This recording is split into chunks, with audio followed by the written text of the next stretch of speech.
waters are starting to recede along the eastern seaboard, but the misery, it is far from over. More than 1 million people are still without power. In Vermont, rescue crews are trying to reach people in communities stranded there by the hurricane. The National Guard's involved, dropping food, water, baby supplies. Amber Lyon is in Wilmington, where the cleanup is well underway.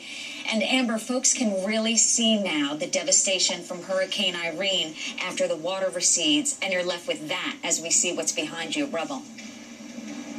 Yeah, and this is what's caused most of the problems across the state. 260 roads flooded, the water wiped out the foundation, and now crews are getting in here and trying to repair these roads so that residents can get out of these communities. Wilmington was at one point for one day cut off. Residents could not leave because the roads and bridges leading in and out of town were damaged. And now that they're able to access the city, we're seeing more and more people come out. They've been, for the past couple days, they've been taking out their goods. There's a lot of stores, restaurants down the street behind me, and a lot of the owners lost all of their inventory. Just things that could have generated profit now turned into trash from mud and muck. And I'm here in front of Dot's Restaurant. This is a staple here in Wilmington, been around 30 years. But take a look at the side of this restaurant.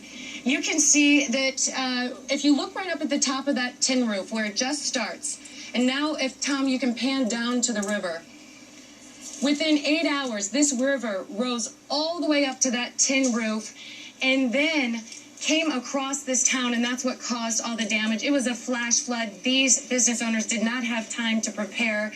And I'm joined now by the owners of Dots. This is John+Patti Reagan. And real quick, Tom, if you can show right over there, we've got some inspectors on the side of their building. They're testing the foundation, and today John+Patti will find out if their building that they've had for 30 years, their business, is salvageable. And Patty, what is it like to be sitting here in that with that anticipation of not knowing whether you'll be able to continue to use this building?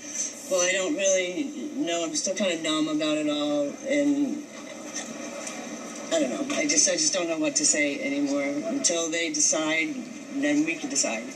But until they give us one way or the other, then we won't really know. And John, you've had this restaurant 30 years, you know. It's kind of surreal. You look around the whole town. We're not the only ones. The town has really come out in support of us and everybody else that's been affected. We've had offers to start rebuilding right away.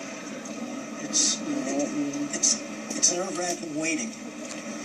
Have you been able to take a look inside your restaurant? Not at all. We haven't been able to get in at all. They're denying access, and it doesn't look like we're going to get in today either. They've got some issues that they're concerned about already. So it's kind of in there. Up to them. Let's talk about flood insurance, because Tom, if I can have you pan over to the flooring store, that yellow building on the corner. The woman who owns that told us yesterday that she does not have flood insurance, and she says she expects there to be almost $300,000 worth of damage. The economy's already been rough.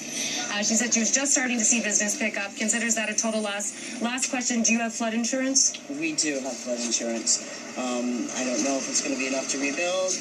I guess we won't really know that until we can sit down and put all the brass tacks together. All right, thanks for talking to us. Best of luck. Yeah. Thank you very much. We appreciate that. All right, I'll send it back to you.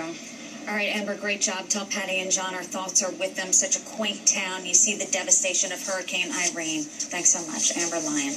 Mike.